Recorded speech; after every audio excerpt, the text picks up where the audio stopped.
All right, I just have a really quick video here about narrative structure or how we tell stories.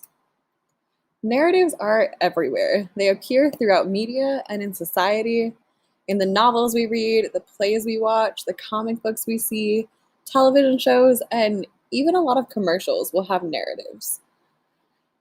Here's some food for thought. Narrative imagining, or story, is the fundamental instrument of thought. It is what fuels human beings as we go throughout our day. Here's another quote. Narrative cognition is thought to represent the default mode of human thought, providing structure to reality and serving as the underlying foundation for memory. The way we perceive and understand the world is through stories.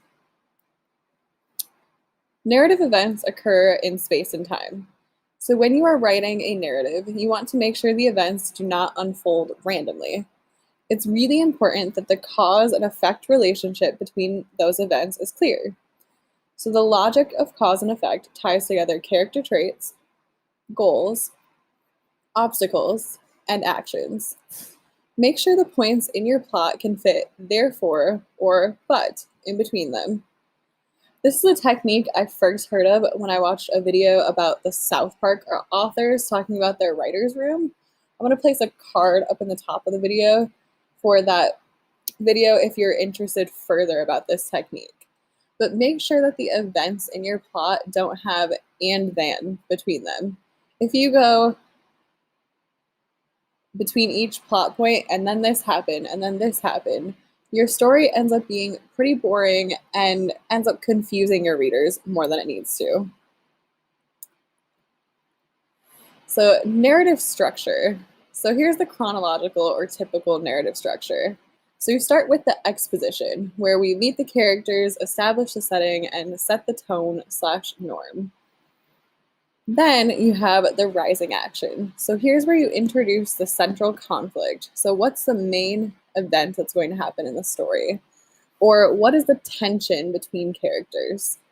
Then at the top of the narrative structure, we have the climax. So this is the turning point or the highest point of conflict. Following the climax, we have the falling action, which is the aftermath or the effect of the climax. And then at the very end of the story, we have the denouement or the resolution. So this establishes the new normal, whatever that is.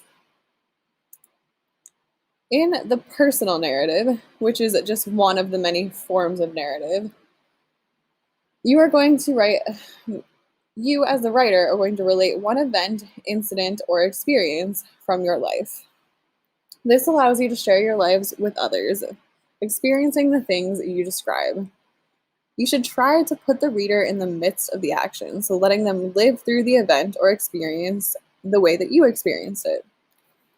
In addition, you should try to incorporate vivid descriptive details, as well as the thoughts, feelings, and reactions that you had as you experienced this.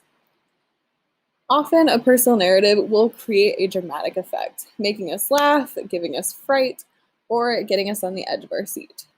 So sometimes the writers will embellish or use hyperbole to illustrate a point or for dramatic effect.